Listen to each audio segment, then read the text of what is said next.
Voilà, le drapeau congolais a également flotté pendant cette marche. De retour au pays, le gouvernement provincial du Nord Kivu vient de financer les travaux de construction du pont Biambwe dans le territoire de Massissi. C'est le gouverneur qui a procédé à la pose de la première pierre samedi. On peut dire qu'on va vers la fin du calvaire des opérateurs économiques du secteur minier et d'autres usagers de cette route qui relie Goma à Massissi. Marty Dacruz Olemba, notre correspondant depuis Goma. Je vous donne donc cette bêche pour vous donner toutes les bonnes chances de la province de manière à ce que vous accomplissiez avec brio ce travail.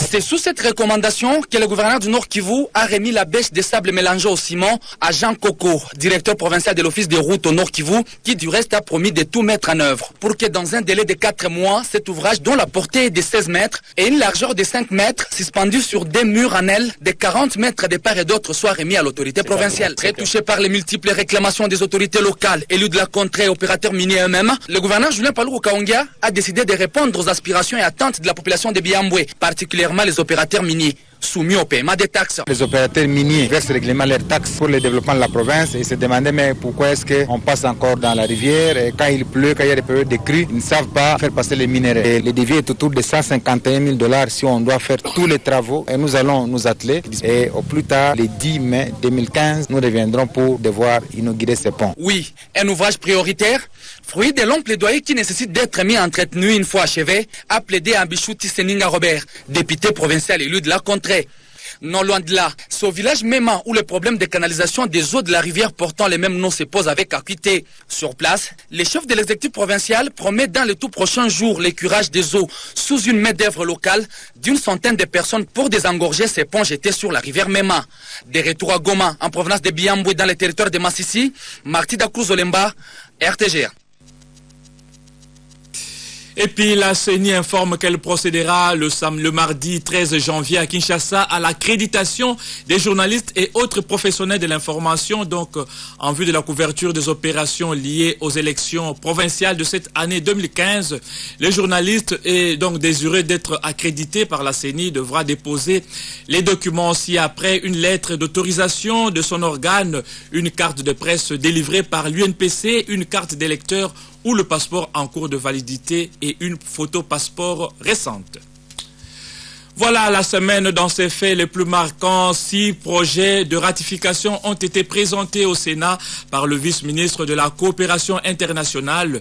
3 projets ayant trait aux prêts de financement pour la réhabilitation des cliniques universitaires et 3 autres portant sur la promotion de l'agriculture dans la province de Maniema et sur l'accès au corridor sud, nord et centre de la République démocratique du Congo afin de faciliter le commerce avec le pays de la région. Martin Kayembe et Sylvain Bété pour le reportage. Examen des points inscrits à l'ordre du jour. Le gouvernement de la République reste préoccupé par la réhabilitation des cliniques universitaires de Kinshasa, de la promotion de l'agriculture au Maniema et de l'ouverture commerciale vers les pays limitrophes de la RDC. C'est ce qui justifie la présentation des 6 projets de ratification des accords de prêt et de financement de ces différents projets. Ce projet englobe la réhabilitation et l'expansion des cliniques universitaires de Kinshasa. Pour ce qui est du 3e projet de loi autorisant la ratification de l'accord de prêt supplémentaire du 23 juillet 2014 entre la République démocratique du Congo et le Fonds de l'OPEC pour le développement international, OFID en sigle, un accord de prêt supplémentaire a été conclu pour la réhabilitation agricole dans la province du Maniema pour un montant de 10 millions de dollars américains. Le sénateur Ramazan Ibaya a, lors du débat général, fustigé quelques irrégularités constatées dans la signature de ces projets de ratification. Là, il y a un certain nombre de problèmes parce qu'il y a des textes qui sont en arabe, des textes en anglais. Les pages des accords ne sont pas paraphées, c'est important. Quand on négocie un accord, il faut parapher chaque page pour éviter des malversations et des fraudes toujours possibles. On n'a pas pris cette précaution. Donc je dis que ce n'est pas des bonnes pratiques de négociation ni de signature des accords. Le vice-ministre à la coopération internationale qui a présenté ces projets de loi a sollicité 48 heures pour répondre aux préoccupations des sénateurs. Restons toujours au Parlement. Le vice-premier ministre et ministre de l'Intérieur, Évariste Bochab, a déposé au bureau de l'Assemblée nationale le projet de loi modifiant et complétant la loi électorale portant organisation des élections présidentielles, législatives, provinciales, urbaines, municipales et locales. La présente loi vise donc à répondre aux problèmes pratiques constatés lors des scrutins antérieurs et qui touchent à la transparence du déroulement des élections prochaines. Martin Kayembe, Sylvain Bété pour le commentaire et les images. Prévu dans les calendriers de la session extraordinaire du Parlement, le projet de loi modifiant et complétant la loi portant organisation des élections présidentielles, législatives, provinciales, urbaines, municipales et locales a été déposé au bureau de la Chambre basse du Parlement par le vice-premier ministre et ministre de l'Intérieur. Nous avons déposé au nom du gouvernement le projet de loi portant modification de la loi 19 mars 2006 portant organisation des élections présidentielles, législatives, sénatoriales, provinciales, municipales, urbaines et locales. Ces modifications que nous avons pu apporter à ce projet de loi, c'est justement pour améliorer les lacunes qui avaient été constatées. Et il y avait quand même certaines dispositions qui n'étaient pas bien explicitées. Il y a eu aussi des innovations dans le sens de l'avancement. La dimension genre est importante, on doit pouvoir la prendre en considération. Mais il y a aussi le fait que l'enregistrement des électeurs ne se fera plus de manière périodique, mais cet enregistrement sera permanent. Juste après les dépôts de ce projet de loi, Aubin Minakou, président de l'Assemblée nationale, a donné plus d'éclaircissements sur la volonté de l'exécutif de doter la République d'une loi qui doit répondre aux réalités du moment. Je voudrais saisir cette occasion pour noter ce qui avait déjà été dit de façon claire et non équivoque. Ce projet de loi que le gouvernement vient de déposer à l'Assemblée nationale ne concerne pas du tout une quelconque révision constitutionnelle. Ce projet de loi tend à améliorer le cadre législatif actuel en ce qui concerne les opérations électorales sur base des différentes évaluations faites après les élections de 2006 et de 2011. Et justement, cette loi qui sera soumise à l'examen de parlementaires comporte plusieurs innovations.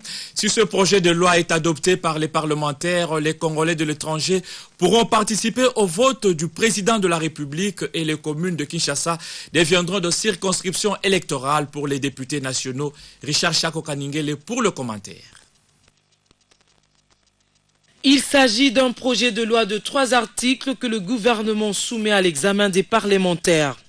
L'article 1er modifie 51 articles du texte qui est en vigueur jusqu'à ce jour. L'article 2 insère 8 dispositions sous forme d'articles nouveaux qui viennent compléter l'arsenal des dispositions organisant la CENI et le dernier article se rapporte aux dispositions abrogatoires et finales.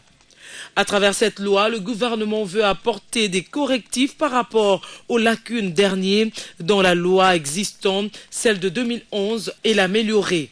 Ces lacunes portent sur le dépôt des candidatures, la gestion administrative du processus électoral, le fonctionnement des centres locaux de compilation des résultats et le traitement des incidents pendant la tenue des opérations. Au nombre des innovations, il y a le renforcement de la sanction pénale pour quiconque participerait directement ou indirectement à l'entreprise d'altération des résultats, la majorité des faits de dépôt de candidature afin de lutter contre la multiplicité des candidatures fantaisistes. Ici, par exemple, la caution non remboursable à payer pour un candidat président de la République est fixée à 100 millions de francs congolais, alors que le candidat député national doit verser la somme de 50 000 francs congolais pour une circonscription électorale à un siège et augmente de 50 000 francs congolais par siège supplémentaire. Autre innovation, c'est l'approche genre à tenir compte aussi bien dans l'établissement des listes électorales que dans l'attribution des sièges. Si pour les autres provinces, la circonscription électorale pour les députés nationaux et le territoire, la ville, par contre pour la ville de Kinshasa, la circonscription électorale est la commune. Une autre innovation, c'est la possibilité donnée aux Congolais vivant à l'étranger de participer au vote de l'élection présidentielle s'il remplit les conditions fixées par la loi. Somme toute, loin d'être une Bible, ce projet de loi sera examiné minutieusement par les parlementaires. Un autre fait majeur de la semaine, le chef de l'État, Joseph Kabila, a échangé le lundi à Lubumbashi avec les notabilités de la province du Katanga. Deux sujets étaient abordés, à savoir le découpage territorial et la situation politique de la province. Suivez ce reportage. La ferme présidentielle Espoir dans la périphérie de Lubumbashi. C'est ce paisible cadre serein qui a abrité ce lundi 5 janvier 2015 la rencontre du président de la République Joseph Kabila Kabange avec les notabilités de la province du Katanga. Étaient présents sous la gigantesque tente de la ferme les élus nationaux originaires du Katanga, les députés provinciaux, les membres du gouvernement provincial, le chef des confessions religieuses, les grands chefs traditionnels, la société civile notamment. L'assistance affiche complet et salue l'arrivée du chef de l'État. Dans son mot d'introduction, l'honorable Mwando Simba présente au nom de la communauté ses vœux les meilleurs de raffermissement de courage et de persévérance au chef de l'État. Le président de la République réciproque les mêmes vœux à ses hôtes à qui il souhaite la bienvenue. Et au chef de l'État de préciser que des pareilles rencontres avec les notabilités de province, il les organise partout où il effectue le déplacement à travers la RDC pour des échanges sur la situation générale de chaque province. Le sujet au centre de préoccupation au Katanga est relatif à la réorganisation territoriale et administrative appelée découpage de provinces, a dit le chef de l'État, qui a aussi décidé d'abonder sur des questions d'actualité sur le plan politique et économique. S'agissant de la réorganisation territoriale et administrative qui a déjà été effectuée au pays avec les 6 provinces et ensuite les 11 provinces, le président de la République a tenu à préciser que cela n'a jamais relevé de sa décision personnelle, comme le disent certaines mauvaises langues, plutôt de la constitution adoptée par le Parlement de transition de 2003 à 2005, qui a été ensuite soumise au référendum populaire. Point n'est donc besoin de désinformer la population en l'induisant en erreur avec des discours. En tant que garant de la nation, le chef de l'État se veut respectueux de la Constitution. En lieu et place des discours intempestifs, le président de la République, Joseph Kabila Kabange, a expliqué à l'assistance les voies qui devaient être suivies par les contestateurs de cette option de la Constitution, à savoir notamment la signature d'une pétition irrelative par 1 million de personnes et un débat au niveau de l'Assemblée provinciale autour de la question, ou encore la constitution d'une délégation pour rencontrer le chef de l'État, garant de la Constitution à ces sujets. Rien de toutes ces voies n'a été suivi. La gestion de l'État ne se fait pas dans les discours ni dans la rue, mais conformément à la Constitution, a martelé le président de la République. Sur le plan politique, le chef de l'État s'est déclaré toujours au-dessus de la mêlée pour ne pas donner libre cours à des polémiques.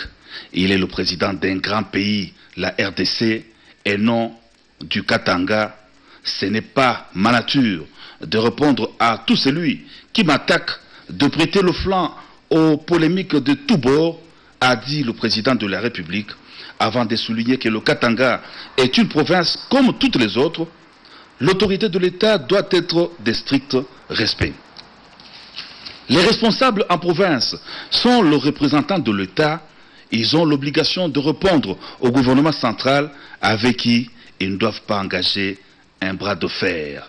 Nous leur avons confié la responsabilité de la gestion de la province et ils doivent rendre compte au peuple, a ajouté le chef de l'État, qui, en guise de conclusion de ces chapitres, a demandé aux uns et aux autres de mettre un terme aux propos de division au sein de la population. À ceux qui prédisent l'écoulement de sang, et il n'en sera jamais question, je ferai tout pour que le sang de la population ne puisse jamais couler, a prévenu le président de la République. C'est dans cette optique qu'il a exhorté tous ceux qui veulent se constituer en milice de se disperser, de se dissoudre avant qu'on s'occupe d'eux. Polémique autour de l'an 2016 et une véritable distraction, et il y a encore du grand travail à faire. La question devrait être posée à la fin de 2016 et non maintenant, 2 ans avant cette date. Économie de la province, grande révélation, le Katanga est la province qui a reçu les plus d'investissements et non les moindres, ceux de 10 milliards de dollars américains. Contraste, la population croupit dans la misère pendant que des gros camions, des remorques, quittent Kolwezi pour Kasumbalesa. Il faudrait que la richesse du Katanga profite désormais aux fils et filles de la province, a conclu le président de la République. Comme au début, c'est dans une ambiance de convivialité que s'est clôturée cette rencontre. Et dans un autre chapitre, face à la recommandation du secrétaire général des Nations Unies au Conseil de sécurité de réduire à 10% l'effectif militaire de la MONUSCO, Martin Kobler estime que ce n'est pas le nombre de troupes qui compte, mais plutôt la qualité et la performance. Le chef de la MONUSCO a en outre précisé que les prochaines opérations militaires seront contre les combattants FDLR et non contre les civils et réfugiés rwandais en République démocratique du Congo. Il a dit lors de la conférence de presse hebdomadaire de la MONUSCO, Longonia, Jacques Moulouba, Sylvain Bété. D'entrée des jeux, le représentant spécial du secrétaire général des Nations Unies en RDC a fait le point sur la réduction de l'effectif militaire de la MONUSCO. Le Conseil de sécurité doit décider sur la réduction des troupes. Nous avons aussi fait notre plan sur la réduction des troupes. Ce n'est pas le chiffre qui compte, c'est la qualité des troupes qui compte. En 2014, on a essayé d'établir une autre force à l'est du pays, plus souple, plus flexible, plus robuste. C'est pourquoi avec moins de troupes, on peut faire la même chose. Avec moins de troupes, on pourrait faire la même chose, même plus. Alors, ce n'est pas seulement le nombre qui compte, c'est la qualité et la performance. En attendant la décision du Conseil de sécurité de l'ONU, Martin Kobler a donné des priorités pour cette année 2015. FDLR, première priorité maintenant. Deuxième, développement économique, la stabilisation, en particulier à l'Est, et le travail ici sur les sujets de l'accord d'Addis Abeba. Concernant l'action militaire contre les FDLR, le diplomate onusien est très clair. On est prêt d'agir. Il faut maintenant voir qu'est-ce que se passe. Une chose qui est très importante de mentionner, on va combattre, parce que maintenant on a la guerre de la propagande aussi des FDLR, on va combattre les FDLR et on va combattre les combattants des FDLR. On ne va pas mener une guerre contre les réfugiés rwandais. On ne va pas avoir une guerre contre la population civile. Ce sont seulement les combattants. Je sais, c'est un message très très important. Ce seront les opérations militaires contre les combattants, contre les forces négatives, pas contre la population civile, pas contre les réfugiés. Et nous faisons tout ce que dans notre pouvoir d'observer les règles que les civils ne sont pas touchés par les combats. La MONUSCO et les FRDC semblent être déterminés à mettre fin au cycle infernal d'insécurité dans l'est de la République démocratique du Congo. De son côté, le Premier ministre Augustin Matata Ponyo a effectué une visite d'inspection dans les chantiers de l'hôtel du gouvernement et des immeubles royaux. Matata Ponyo a demandé aux entrepreneurs de respecter le terme du contrat sous peine de se voir retirer le marché. Sur les 7 bâtiments en réhabilitation, seulement 3 subissent des travaux normalement et seront officiellement remis au gouvernement vers la fin du mois de juin prochain. Suzy Kibira Omari nous en parle. Il a quitté momentanément ses bureaux pour inspecter les chantiers de l'hôtel du gouvernement et des immeubles royaux. Matata Ponyo est venu s'imprégner de l'évolution des travaux de l'immeuble imposant de 11 étages devant abriter les bureaux des différents ministères. Sur terrain, la société chinoise qui exécute les travaux est au niveau de finissage et l'ouvrage, selon les exécutants, sera officiellement remis dans la deuxième partie du mois d'avril. Les travaux ayant démarré en août 2013 pour un coût global évalué à près de 30 millions de dollars américains. Ensuite, le chef du gouvernement s'est rendu en face de la place royale où s'exécutent les travaux de réhabilitation et de modernisation de cet immeuble destiné à accueillir différents services de l'État. Matata Ponyo a exprimé son indignation face à la lenteur manifestée dans la modernisation de ces immeubles, car sur les 7 en réhabilitation, 3 seulement bénéficient des travaux. Le chef du gouvernement a appelé les entrepreneurs de la firme chinoise au respect du contrat. Par cette initiative, le gouvernement congolais est déterminé à offrir aux services de l'État des locaux bien aménagés pour améliorer les conditions de travail des fonctionnaires. Les ministères devront être bien identifiés et permettre aux Congolais d'avoir des vrais repères à travers ces immeubles et bâtiments, fruits de la révolution de la modernité. Et le ministre de l'Industrie a échangé avec les membres du secteur de planification. Objectif, sensibiliser la population sur la protection et la promotion de l'industrie congolaise. Je vous propose de suivre donc le ministre de l'Industrie, Germain Kambinga, au micro de Neftali Bouamoutala Ouseni.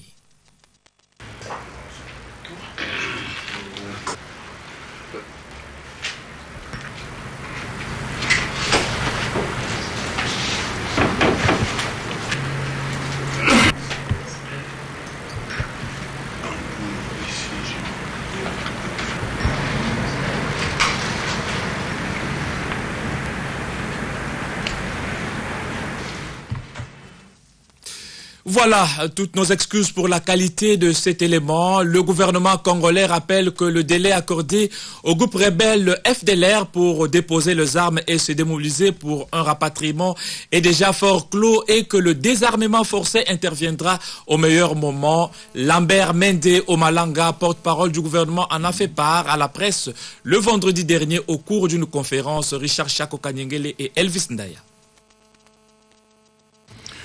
Je voudrais profiter de ce rendez-vous pour exprimer la sympathie et la solidarité du gouvernement de la République démocratique du Congo avec votre corporation à la suite du massacre abominable dont ont été victimes vos confrères du journal satirique français Charlie Hebdo avant-hier dans le 11e arrondissement de Paris.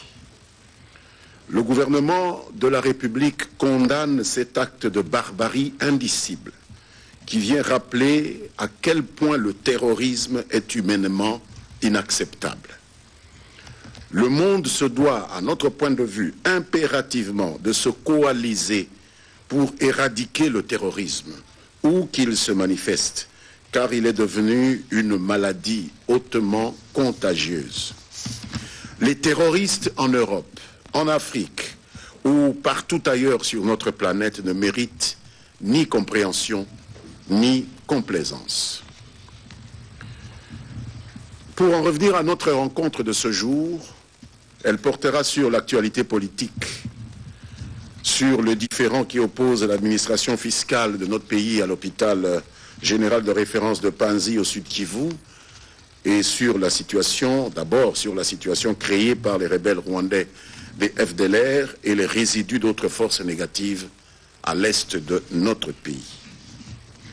À ce sujet, le gouvernement de la République confirme que l'ultimatum lancé au groupe rebelle FDLR pour déposer volontairement les armes et se démobiliser en vue d'un rapatriement est forclos depuis le 2 janvier passé.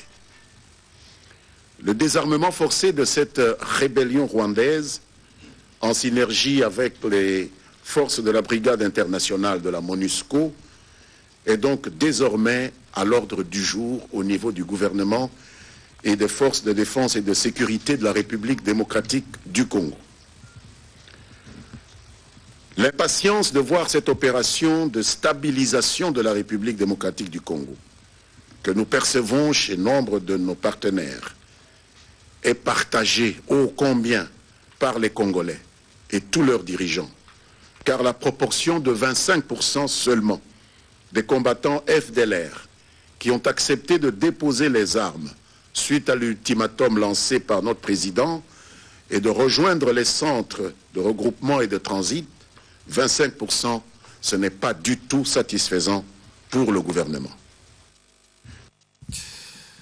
Un anniversaire macabre, la République démocratique du Congo s'est souvenu le 8 janvier de la catastrophe aérienne de l'ex-marché type K, un Antonov 32 qui a raté son décollage à l'aéroport d'Indolo et a échoué en plein marché. Bilan, plus de 600 morts identifiés, des milliers de blessés et d'innombrables dégâts matériels et humains.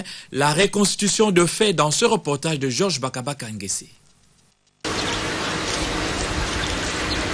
Sur cette étendue qui jouxte la piste de l'aéroport d'Indolo, des plates-bandes de légumes qui cohabitent avec les dépotoirs ont désormais remplacé les étalages et les vendeurs. Un cargo Antonov 32 qui a raté son décollage à l'aéroport d'Indolo a brusquement connu un crash en plein marché type K dans la commune de Kinshasa. Il était environ 11 h en ce lundi 8 janvier 1996 lorsque survint cette catastrophe historique qui a marqué l'histoire des accidents d'avion au Congo-Kinshasa. L'avion qui a gagné les sols en rasant tout sur son passage a écrabouillé des personnes, dévasté des marchandises, percuté des véhicules et écrasé les étalages de part et d'autre du marché. En un clin d'œil, plusieurs centaines de vies venaient de s'arrêter et d'immenses produits marchands détruits, voire calcinés. Au présent, et contre toute attente, venait de se conjuguer la fin du marché type K avec le plus lourd bilan d'accidents de l'aéronautique civile dans l'ex-Zaïre. Plus de 600 morts identifiés et des centaines de blessés, renseigne la VTK, Association des victimes de l'ex-marché type K. Fermé aussitôt après les crashs, l'aéroport d'Indolo avait été rouvert 8 ans plus tard, moyennant certains préalables. On avait fermé cet aéroport, comme vous venez de le dire, pendant 8 ans. Et avant l'ouverture, il y a eu le Conseil supérieur de l'aviation civile qui avait siégé et il y avait des préalables avant l'ouverture de cet aéroport. À l'époque, il y avait des avions qui opéraient sur cet aéroport, qui allaient même jusqu'à 25 tonnes de limitation de poids au décollage. Mais maintenant, avant l'ouverture, d'abord, on avait demandé à ce que ne peut atterrir sur cet aéroport qu'un avion qui a une limitation de poids au décollage de 15 tonnes. 15 ou en dessous. Ça, c'était l'un des préalables. Et il y avait aussi la limitation de sens de décollage. On décolle qu'à un seul sens, c'est-à-dire vers le fleuve, et on atterrit qu'à un seul sens aussi, à partir du fleuve. Et aussi, il y avait aussi